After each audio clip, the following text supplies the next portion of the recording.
E-L-O-H-A, a little aloha in our day. Spread a little aloha around the world. At breakfast with Bob.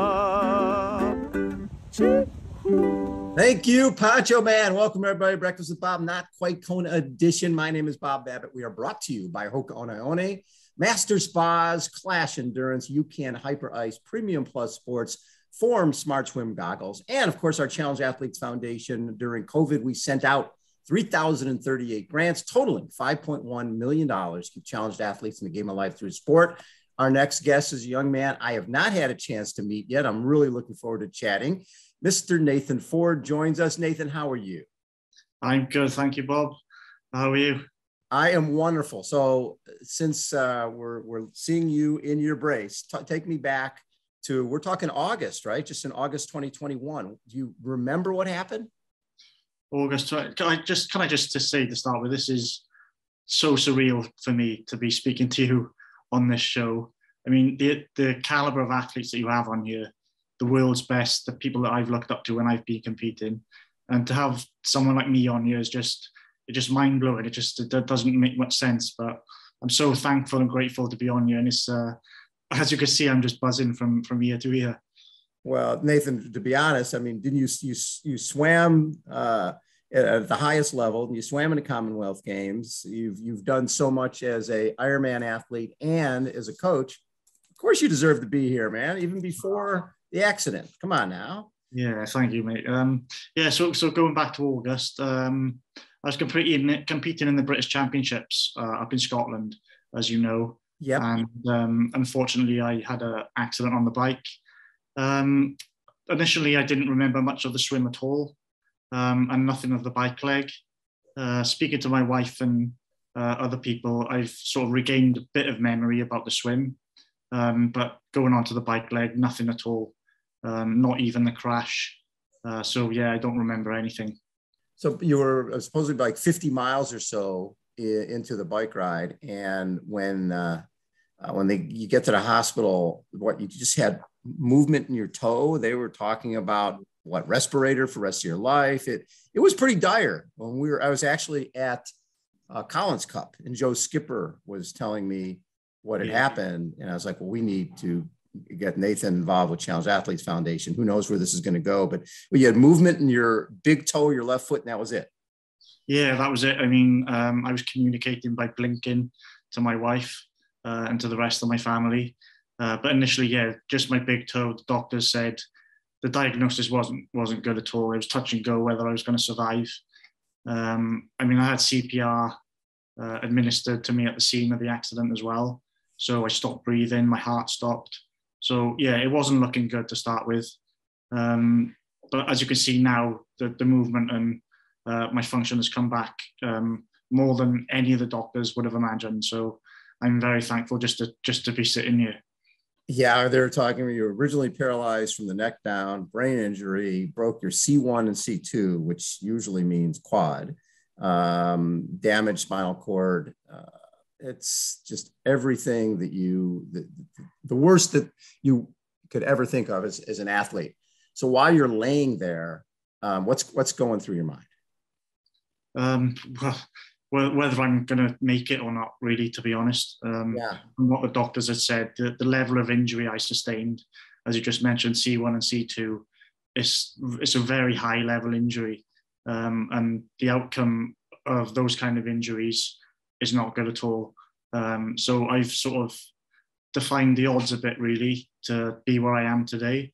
But what was going through my head was whether I'm going to see my wife again, whether I'm going to be able to grow up, whether I'm going to be able to move at all, or whether I'll have to have 24-hour care. Just loads of different things going on in my head. But I had to just remain positive and just try and think, I will make it and I will get better. And that's the only way that I've sort of had my mindset. How important was all of your triathlon training, just all of those hard, long days where there's some bike rides you do where you don't know if you're going to get home. So how much did you draw on that to just be able to get through this? Massively. I mean, the doctor said to me when I woke up in hospital, if I hadn't been as fit as I was and I hadn't have done all of this triathlon training, I'd be dead. There's no way I would have survived. So to have the level of fitness that I had from competing in triathlon definitely saved my life. So it's funny to think that triathlon has saved my life, because it has. And I'm just grateful that I've been able to get that fitness behind me, because it did save my life. And when you went down, was there another athlete who helped you? Because it sounds like somebody did CPR right away. Yeah, I mean, there was another athlete that was competing. Unfortunately, his race was over, and I was just lucky that he was there and at the scene. And this guy was also a doctor, so he administered CPR to me at the scene of the accident. I think I was leading at that point of the race as well. And there was another athlete that came up behind me, and he actually stopped to help me and to call for help. So his race was over, but as his race was over, he helped me survive. So I'm internally grateful for those two people that helped me and saved my life at that moment. Yeah. And those people will be part of your life forever, because 100%. When things like this happen, there's always a village that jumps in. And speaking of that, right away, people were setting up GoFundMe, and just because you couldn't travel, you couldn't do anything for how long? Yeah, I mean, I couldn't travel. I was up in Scotland for about 4 or 5 weeks. And then I was airlifted from Scotland down to South Wales, where I live and where I currently am. So yeah, I wasn't able to travel at all, no. So what are the doctors saying now? When I watched saw some photos that were posted, because my first concern was quadriplegia, and not being able to use your hands, and seeing you grasping the parallel bars with your left hand, I was ecstatic. I'm going, okay, all right, you've got use of one hand. What has come back so far? So I've got what's happened with me is that my left side of my body has been less affected than my right. Mm-hmm. So if you sort of draw a line from the top of my head right down to my feet, the right side of my body is a lot worse off. Right. So at the moment, I've got function in my left hand. Yes. I've got function in both of my legs. It's just the right arm that is still yet to gain a lot of movement, but it is getting there, and it is coming. So I've got to draw on that and remain positive, and hopefully, the right side will start picking up and be as strong as the left. So early on in your career, you were a swimmer early on, and full-time athlete for what, five years, numerous Welsh swimming titles. And what got you from swimming in the Tri? Did you get tired of the black line? Yeah, I think every swimmer's tired of that black line. If you do it for so long, you get a bit tired of it. But I just wanted to set myself a challenge, really, because I've always wanted to sort of have a goal and something to aim for in my sporting career. So when my swimming career was over, I needed something to aim for and a focus to achieve. So I entered an Ironman, and my first Ironman was Ironman Austria.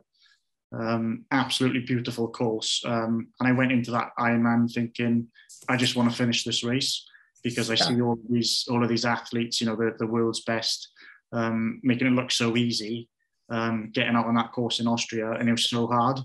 But yeah, I just wanted to raise money for a charity that was close to my heart, and that was the brain tumor research, because my grandfather unfortunately passed away from a brain tumor. So I wanted to raise money in memory of him. So my first race was in Austria, and as soon as I completed that race, I was hooked on triathlon, and I just wanted to get better and better at it.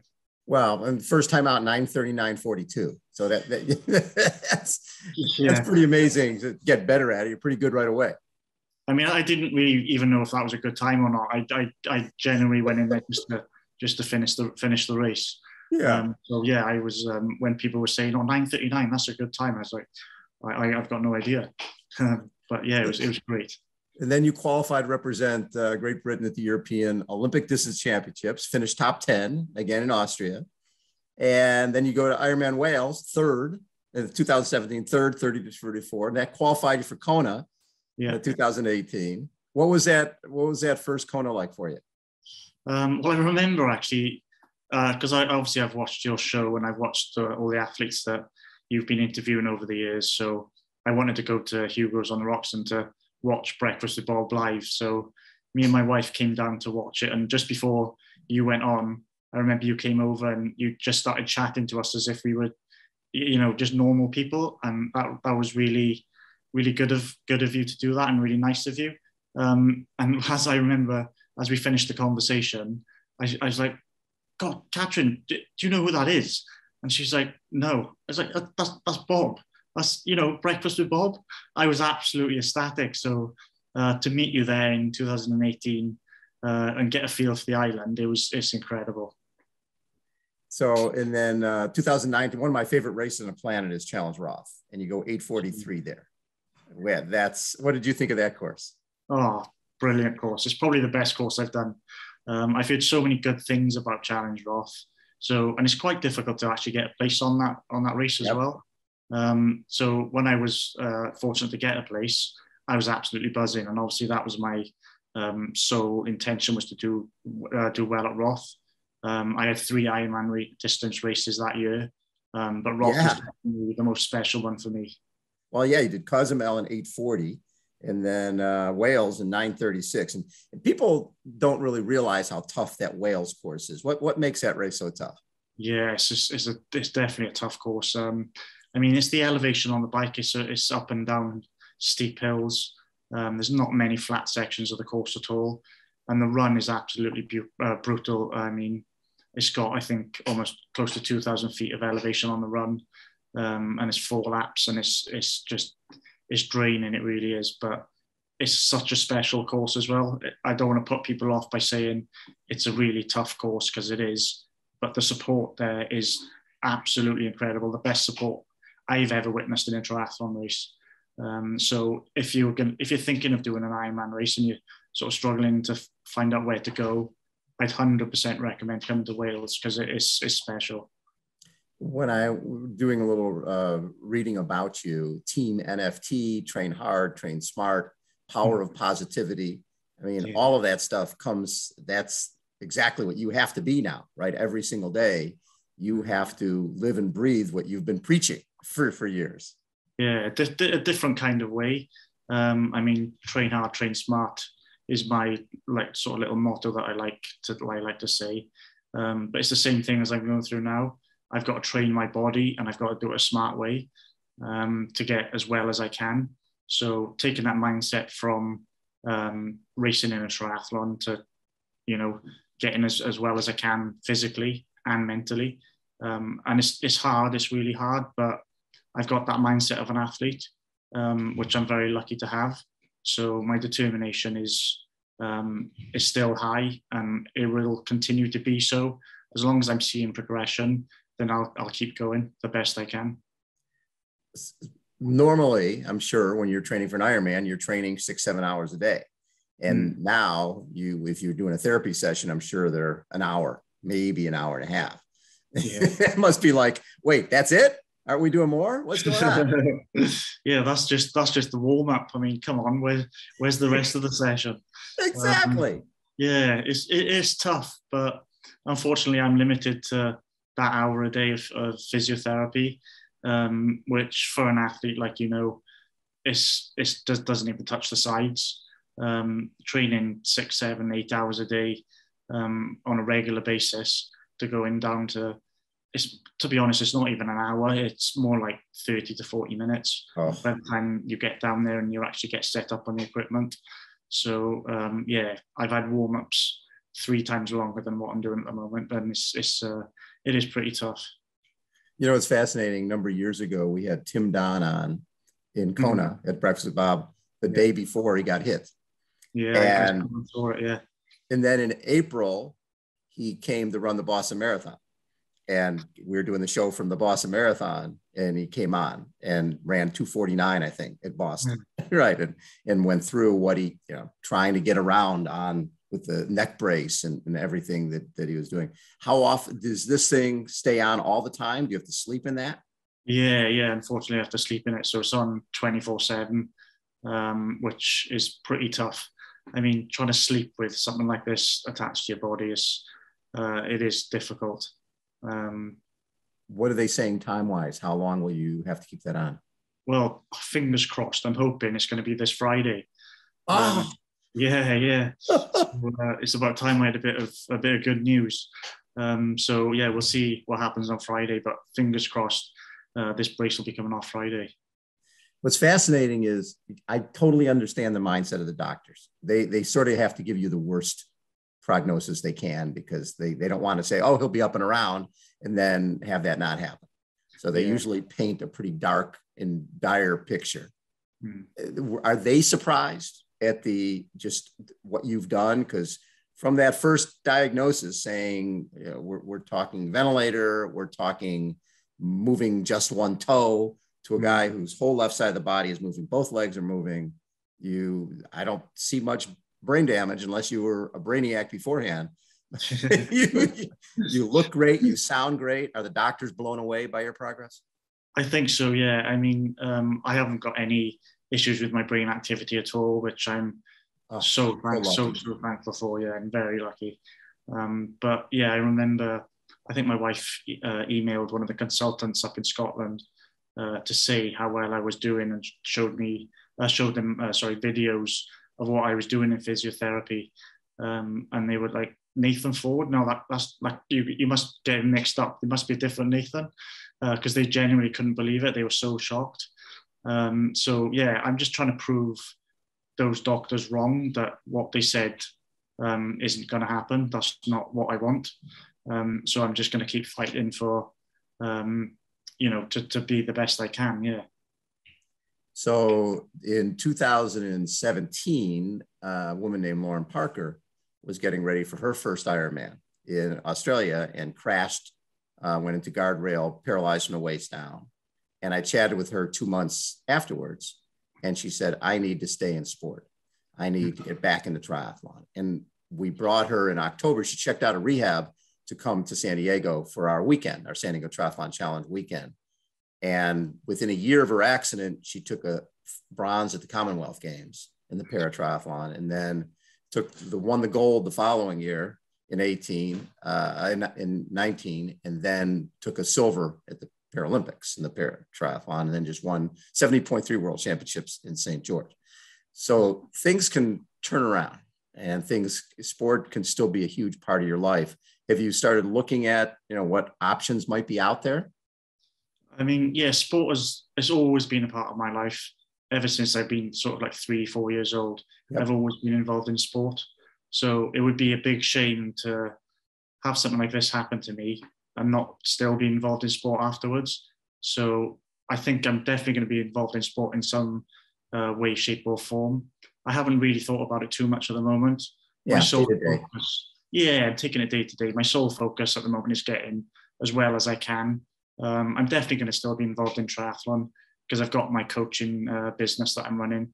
I'm enjoying working with a number of athletes that I have, and that's not going to stop. So for me personally, as an athlete, I'm pretty sure I will get involved in sport when I finished all this rehab.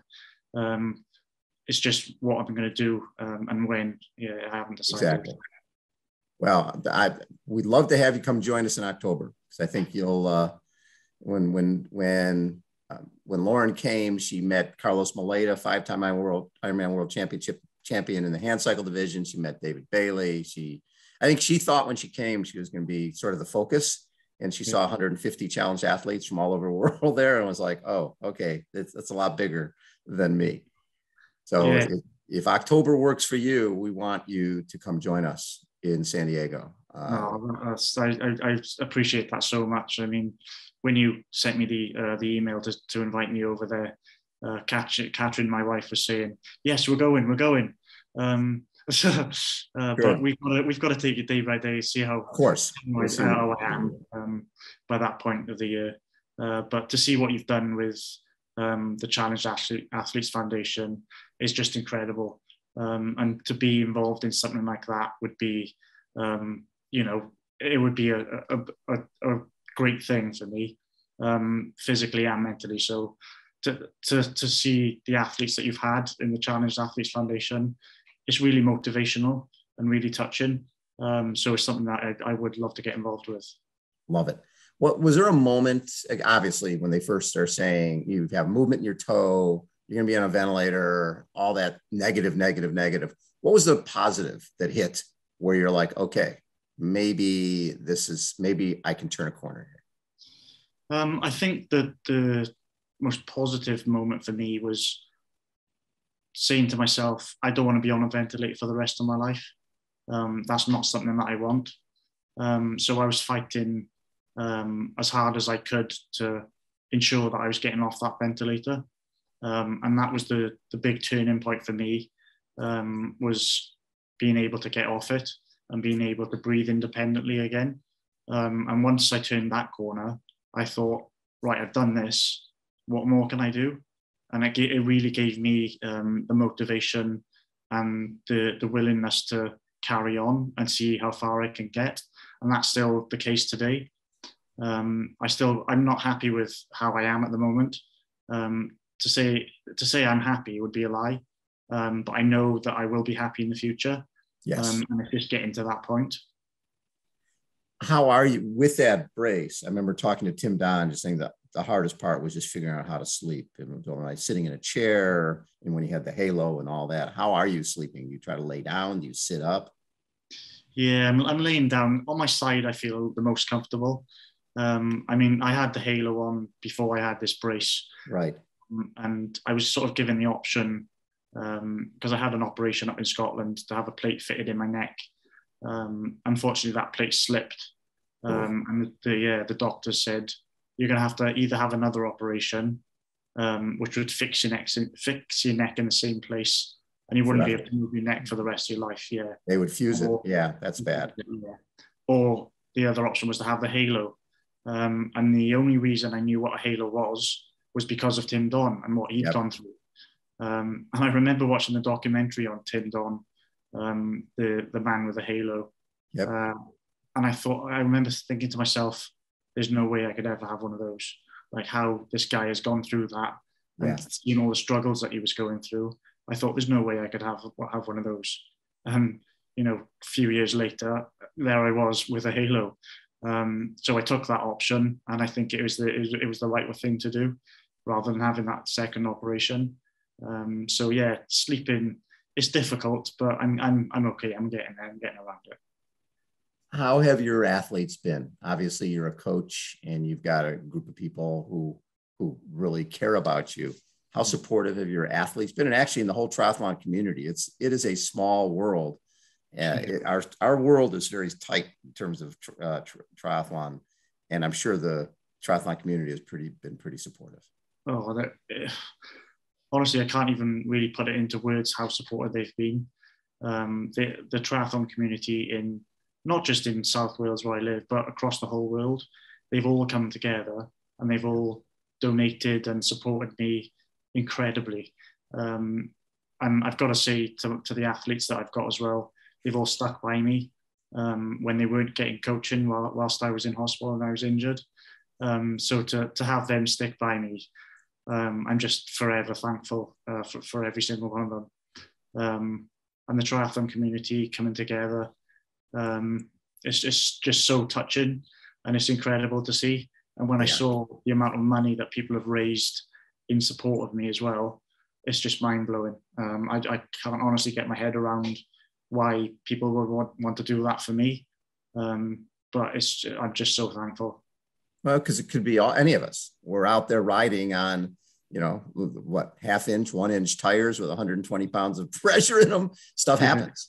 And that could be, that's really why we created Challenged Athletes Foundation, almost like insurance policy for all of us. It's amazing what you've accomplished so far, Nathan. So that left arm, you're able to move that up and down and I can move it up and down, and I can move it across and up to my mouth. I mean, I can feed myself and take a drink. It's just sort of retraining the finer muscles in the hands and the arm. But that'll come in time, I'm sure. But yeah, I'm headed in the right direction. Well, and the other side of that is if you have use of both legs. Both legs, yeah. So I'm able to stand independently on my own. I'm able to take steps forward and backwards. So walking is looking more and more likely for me, which is the one thing that I really wanted to get out of this. So I'm just working as hard as I can when I'm in my physiotherapy sessions to retrain all the muscles in my body. The other thing that I'll send you some video on is one of our guys here with Challenged Athletes Foundation, Stephen Peace, when he had a stroke, so you lost use of one side of his body, he got into riding a trike. Basically, it's a 3-wheel bicycle, and it's in the Paralympics. They race trikes, and we call him the Trike Whisperer because when he first started, there was maybe 1 or 2 trikes in the U.S., and now he's got 50 people who have they've had strokes, they've had different things that have happened where they don't have use of an arm or a leg. So a trike for the moment would not be a bad thing when you're able to. Yeah, that sounds good. I've never heard of that before, actually. I will send you video. Stephen actually, he's been to, I think, 2 or 3 Paralympics, and he can walk you through, how to ride a trike, and setting up a trainer at home to ride the trike. Yeah. He has his arm in a sling, that one arm in a sling, and he rides with one arm, and all the gears are on that side. Yeah, there's ways around things, isn't there, that I never really thought of before. And there's always ways around things, which is it's good to see, and things are coming out all the time to help challenged athletes, come around the obstacles that they may face. Well, it's great to see. The power of sport. The power of sport just it saves people's lives, and if you can't do it one way, you can do it another way. There's no question about it. And for the moment, you're just doing so well. So how can people, if people want to donate, where do they go to? There's a GoFundMe page that my wife Catherine set up. Okay.